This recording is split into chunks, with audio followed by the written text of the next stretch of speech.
John Baker, welcome back to the Human Capital Innovations Podcast. Hi, great to be back here. Yeah, it's great to have you back. We were just talking, and I think it was a little over a month ago that we had our last conversation where we focused on the role of introversion within organizations and how organizations can better maximize and leverage the unique talents and skills that introverts bring to the table to make the organization stronger and more competitive. We're going to continue that conversation today, but we're going to zoom in a little bit, and we're going to focus on the role of introversion in meetings specifically, and really how that connects with teams and how leaders better facilitate those meetings and those team dynamics, understanding that we have different personality types, and we have certainly extroverts, but we have lots of introverts and probably more introverts and people along the spectrum more that direction. And so we need to know how to better manage that and lead that in order to maximize, positive, healthy cultures and team dynamics, and help our meetings to be more successful. As we get started. Sounds good. Yeah, great. As we get started, John, I just wanted to share your bio with everyone again, in case they didn't catch our last episode. Driven by his desire to expose the talent of quieter business people, John Baker has become known for activating introverts. With his quietly confident attitude to challenges and vision of balanced teams, alongside his enthusiasm for action and helping others, John inspires business leaders to take action. Balanced teams allow introverts and extroverts to flourish individually and as a team, improving productivity, creativity, and diversity of thought. His business growth and networking knowledge, where he's written multiple books on the subject, combined with leadership experience, allows John to show leaders how to change their habits and get more from their introverts. He's probably the only speaker who believes you don't need to keep your head above water to succeed. He spends his spare time underwater. Scuba diving has provided fun in many tight spots. Expect diving stories that help you change your thinking about real life issues. And I'm counting on that this time, John. I want to hear a little bit more diving in relation to our conversation, just because I'm so fascinated by it, and I really have almost no experience myself in relation to well, we'll have to fix diving. That then. I know we should fix it. I've done a little bit of snorkeling. I've never done scuba diving. Anyways, great to have you back. Before we launch into the conversation, anything else you would like to share by way of background or context? No, I think that's you've done a very good job around the background. Thank you. And perhaps the context piece I'll just put in there, which is where my piece on meetings came from. Because quite a few people say to me, John, you've specialised in introversion. Why have you written a book about meetings? And I think that's a good question. And the answer to me is quite simple. Many of the issues that we talked about last time, ones that create issues within organisations, really come to a head along with lots of the communication and culture in meetings, in businesses. And those meetings are generally critical to drive things forwards, to make sure everybody's aligned. And yet we all know they go badly wrong. Hence why there's so many jokes about how terrible meetings are. So I thought that would be a really good place to start. But also, part of the same research showed me that a large amount of the people that are not fully engaged in the meetings, guess what, are the introverts. And then you get to, well, why not? And it's those same behaviors. So it is about exploring behaviors that can change the way we run meetings so they make things happen. Yeah, and we all have had way too many experiences of going to really ridiculously ineffective meetings, and the amount of time that we spend, and frankly the amount of time we waste often during our workday in these meetings that just don't accomplish much of anything. And so I think it's always important to come back to how do we run meetings more effectively as a leader, an organizational leader. How do I lead and facilitate meetings, but also from the standpoint of interpersonal and team dynamics within those meetings. And a piece of that, of course, is the personality piece, and the introvert extrovert spectrum. And we have people that fall all along that continuum. And if we want our meetings to be successful, we need to involve everybody, right? Not just the loudest people who are the first to always share their input. So I know that's where all of this came from for you, and that's what we're going to dig into more today. So as we get started, let's talk a little bit more specifically about the difference that we often see within meetings between introverts and extroverts, or people who fall further along the continuum on either side, and then we can get more into the mechanics of what an effective team meeting will actually look like. Okay, so I think one of the first things most people that run businesses, run meetings, have said to me when I've stopped and chat to them, I'm sure it's the same with you, John, is that every meeting they've got, every team they've ever managed has got 3 or 4 people that just never, ever shut up. And equally, 2 or 3 that never speak up. And they've never actually connected the fact that, well, if I dealt with those, these one would speak up more. And again, that's really what's playing into this whole issue. Underpinning this, a lot of things, is a couple of the traits of introversion, which we spoke of last time. So number one is this: introverts tend to de-energize when they're with lots of people. That's what I call the people energy, just fizzes away like an old mobile phone. The other one is the internal processing versus external processing.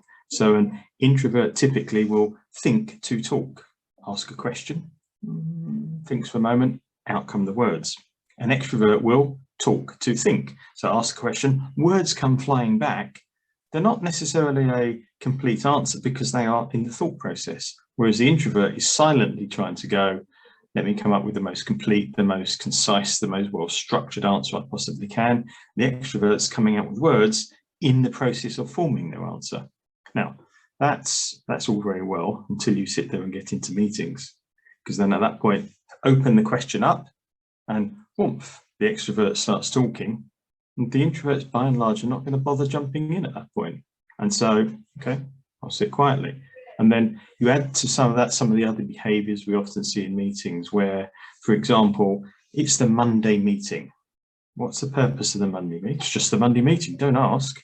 And everyone troops into a Monday meeting expecting, actually, let's be honest, they don't expect great things because they've been to the Monday meeting for as long as they have and nothing ever happens. But people walk out going, what was that all about?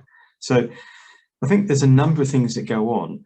So first of all, I always sit there and say, why are you having a meeting? If you want to make better meetings, why are you even bothering?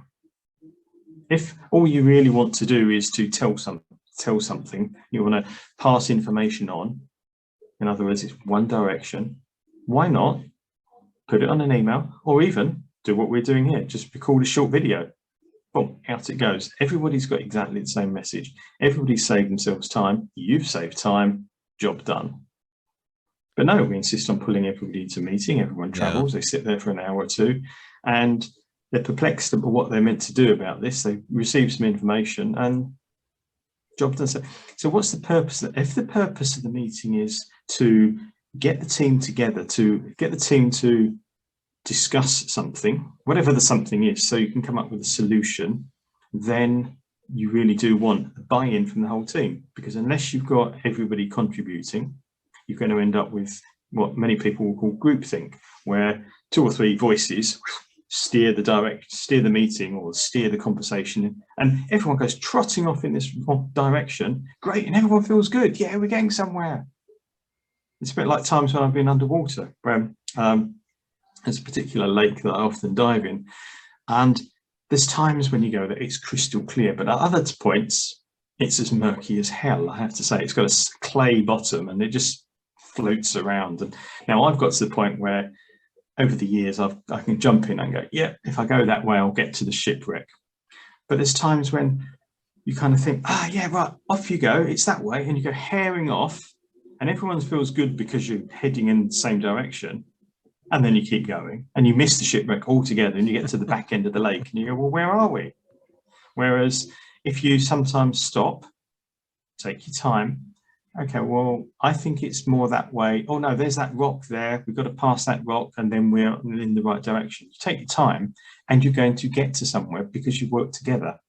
So the first thing I would say is set a purpose, set a clear purpose that everyone understands, and only bother with a meeting if you really do want the whole team to discuss matters.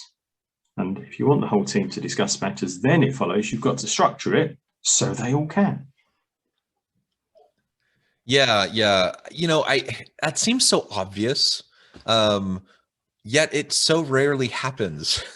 I think I might have mentioned this last time that, the vast majority of the meetings I go to don't even send out, they don't even send out an agenda in advance at all, let alone, the very next thing I was going to raise, to be honest. It's so we come back to this internal external processing thing, and we know that we want the quieter ones to speak up a bit more, but then we dump a load of information on them.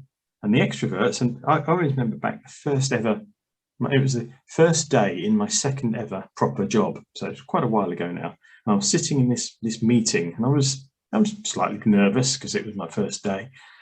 But there's about 20 people in this team, and there's 3 or 4 that never shut up.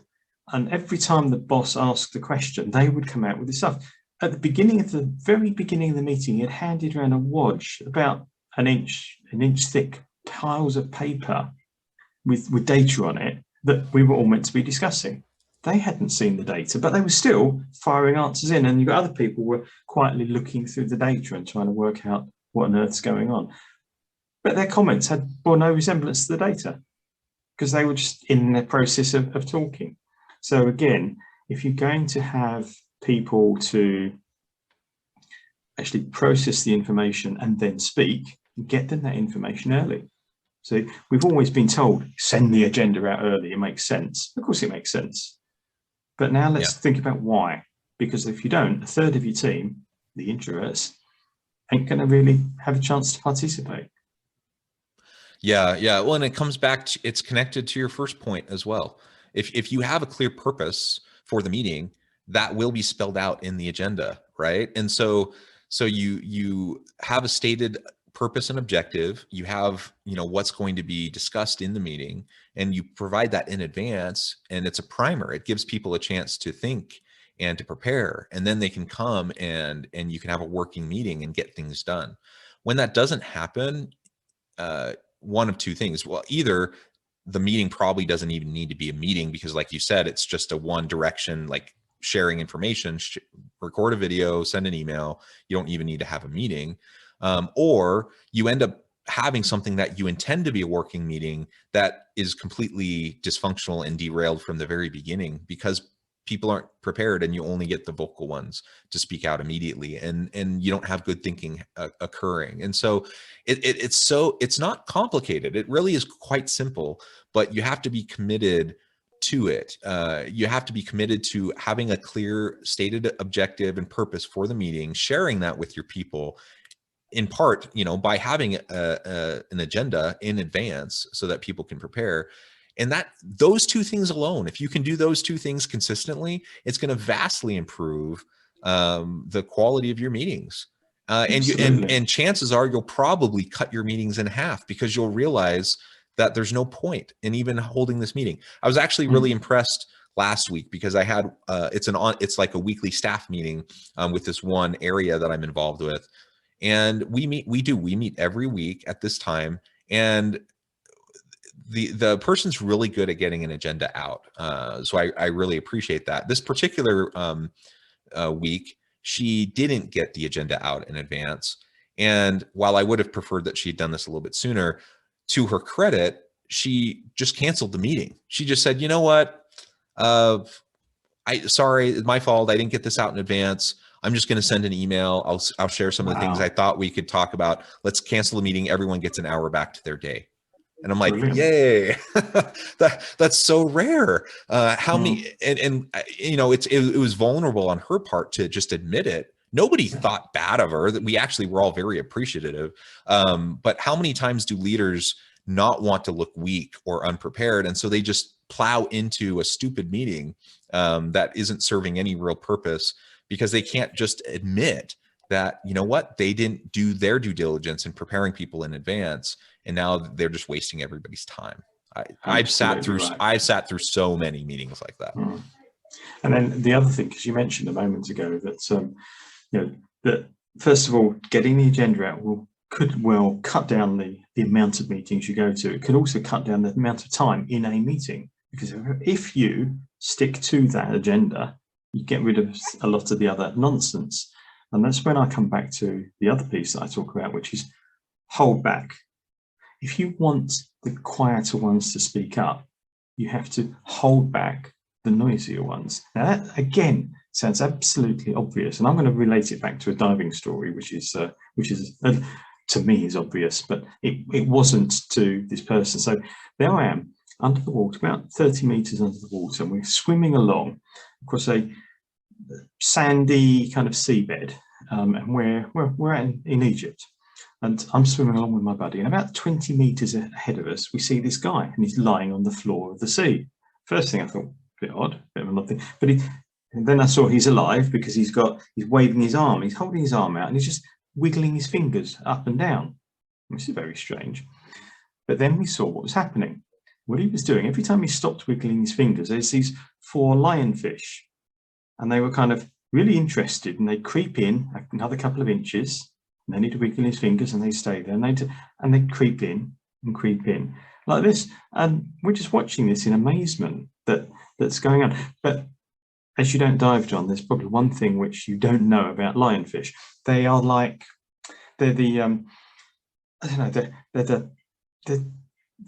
covered all over in, it's like great big tentacles, really frilly, colourful, amazing things to watch. But, and here's the but, all of these frilly fronds around them are poisonous. And what they do, they touch their prey and they immobilize it, and then of course they can deal with it as they wish to. And so here he is, hands outstretched, trying to attract these things to him. It's like, oh my God, he didn't know what we knew. And so we're having to swim over as fast as we're going. Hold back, back, back, back, back, hold back. And of course, it comes back to the same thing in meetings. If you don't know, if you don't think about it, it's not nearly as obvious, is it? And so because it's so easy to go along with, oh, well, this is a great idea, these people just talking, great. Why aren't those ones talking? Because there's no space. Because, you know, these guys, you're training these people not to bother. Because in constantly praising the ones that talk a lot, and this happens quite often, brilliant, great idea, so pleased you came out with it really, really quickly. You're praising people to talk rubbish. I mean, there was a session I was listening to the other day, and one person I know was told they should speak up more in meetings. And she said, well, I do when there's something to say. And he said, yeah, the points you make are really, really good, but I need you to speak up more. Well, I've made the points I've come to make. I've made the points that we agreed I was going to make. Well, I need you to speak a lot more. Why? Because unless you're speaking in the meetings, nobody will recognize you. Well, where's the logic in that statement? Because all it's doing is making a cacophony of noise. Yeah, and it shifts the purpose. What's the purpose of the meeting? We have stuff that needs to get done, discussed, whatever, versus the purpose of the meeting is to get noticed by your boss, to, you know, and it becomes this political game. Yeah. And is that really what we want in our meetings, is just to have political one-upsmanship and positioning happening? No, that's not what I want as a leader. I want people to speak when they have something meaningful to say. I want everyone to feel safe, that they can contribute, and that they're encouraged to contribute. I want it to be a functional and meaningful, you know, culture and dynamic within my team and within the meetings that we hold, so that we, like you said, so we don't have groupthink, so that we can have better thinking, so we can be more creative, more innovative, and that we can get things done. I don't want people playing political games in a meeting, trying to look good and make other people look bad, or take credit for ideas, or like, that's all garbage. Like, we don't need to be doing that. It's a complete waste of time and energy. Absolutely. And so steering away from that, stopping people from just talking for talking's sake, the hold back thing really is about leaders facilitating meetings, taking control of the meeting. That's the downside, of course. If you want a good meeting, somebody has to control it. And you can't just put people in a room and think good things will happen.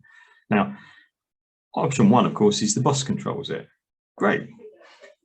Wouldn't it be better, if you want your whole team to engage more though, if you took a step back as the boss and went, I want to, because if I'm running the meeting as the boss, I've got two things to think about. I've got the process of managing the meeting, and I've got to think about the content. But if I took a step back and went, I'm just going to concentrate on the content and get a different team member each time to run the meeting, now as a boss, I'm far better off. And each time I've got a different team member engaged, I've got a slightly different style going in the meeting, and you never know what you will get is, especially introverts who tend to be very good at facilitating meetings. Introverts are great listeners. One of the great points about that is a good listener can listen to that bit of conversation. If they're in charge of the meeting, they okay, let me just summarize that and listen. And because they've listened, introverts tend to be very good at summarizing. Now, with that summary, the facilitator or the boss can then go, okay, and move the meeting back into the right direction, or move the meeting on to the next step, whatever it might be. But by getting other people to run the meeting, you're going to engage more anyway. You're going to end up with a better result overall, both for you as the boss, because, hey, I can just think about the issues now, as well as the whole team are going to get more engaged. So I think one of the things that works well is that. And one other quick one on the facilitating ones that I've seen some teams use really, really well. One of the issues that's happening now, and I don't know about where you are, John, but in the UK, we've now got some teams starting to head back into the office, and so they're in the office for their meeting, and you've got the rest of the team still out working from home. And so you've got what I would call a hybrid meeting. And of course, the ones that are out working from home are on, they're not getting as much bandwidth as the people in the room, because the people in the room can wink at each other, they can pass each other notes, and the communication happens a lot faster in the room than between the people remotely, as well as then you've got to stop, they've got to hear you, and the transmission thing. One of the things that some teams are doing really well, they've got one facilitator that's concentrating on the overall meeting, and one person that's just focusing on the eye movements and the needs of the people that are remote. And that way they can say to the co-facilitator, if you like, oh, so-and-so needs to make a point. And then they can structure the meeting around that in a relevant way. I think it's important to go. Hybrid meetings can be really good, but they do put on another layer of complexity. But we can deal with that if we want to make it work.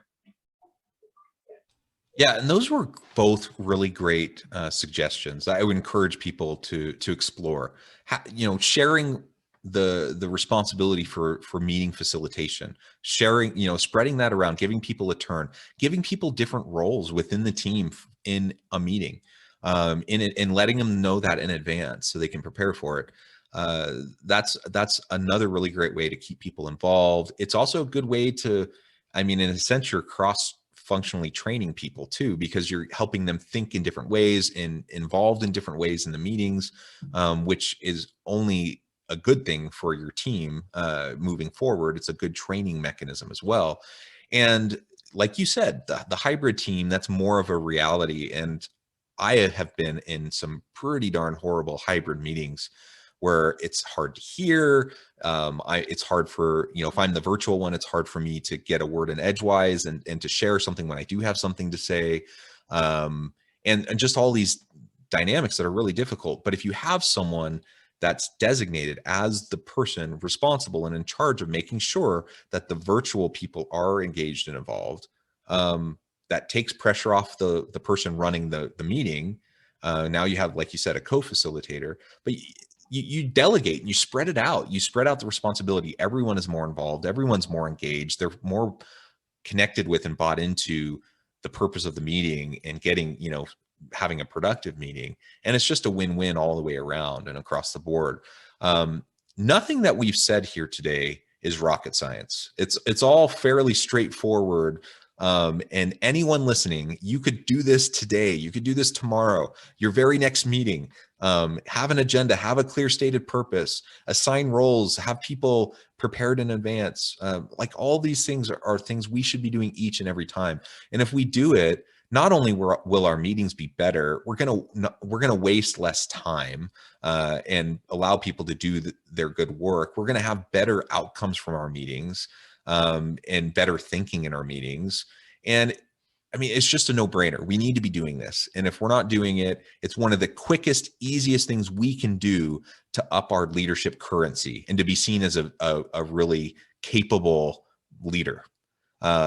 In contrast, one of the quickest, easiest things you can do to undermine your credibility is to run crappy meetings over and over and over again and waste everybody's time. Absolutely, yeah. One other one that I'm just going to quickly add, if you've got a moment, is what I call, it kind of follows on from that hold back thing. Introverts will process internally, extroverts externally. So if you fire out a question, of course, the extroverts are going to jump in there. Extroverts tend to dislike gaps in the conversation. So if the introvert's going, let me think about that, the conversation will get filled. So the next thing I often install is what I call, not for every single meeting, not for every single question, but what I put, write it. So again, it's nobody speaks for a minute, 30 seconds, 2 minutes, whatever you name.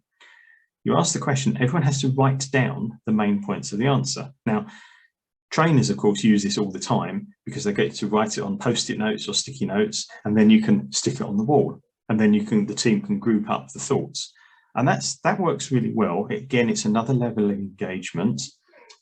It's got the introverts now have had the time to slow down the pace of meetings. The introverts have thought. Sometimes the very act of slowing it down means that the extroverts have added extra detail too. Win-win. And then if you go for the full-on spreading the bits of paper around the whiteboard thing, you've got another layer, you've got a bit of activity going on, so everyone's not just sitting down. But you don't have to do that. Even just then going around the room and getting everyone to read out their points can make a difference. And again, it structures the meeting. And that also plays well to the remote or the hybrid meeting thing, because you can do levels of that for those. So you could use something like Google Jamboard, where you all write your stuff up there, you rearrange it. People talk a lot about how wonderful the chat box is in Zoom meetings and all the rest of it. I'm not completely convinced by that. If it's used sparingly, I think you can do well. But when it's just full of a random supply of jumble, it's rubbish. So I'd steer a little bit away from the chat box. I would suggest using polls occasionally. Yeah, well, I like those tips too. Yeah, I like those tips too. And the chat box thing, yes, it can be beneficial. And I'm one who I like to think through what I'm going to say in a meeting. I like to be able to articulate it well. And so having a chat option sometimes is quite nice because it allows me to actually write it out and really clarify what I'm thinking before I share it. That's not typically how I see the chat features used, though. Most of the time people are just saying random stuff, they're joking around, they're sharing memes, whatever. And I don't have a problem with levity in meetings, and if you want to share a funny meme in response to what's being talked about, whatever. But that's not like that's not the benefit of having the chat feature. So keep that in mind too as we're running these virtual or hybrid meetings. Some of the systems, like Adobe Connect, is a lovely system, but you can actually have different chat boxes running at the same time. So you can have your background chatter, but then you can have one specifically on a certain question. So you can get the benefits of both.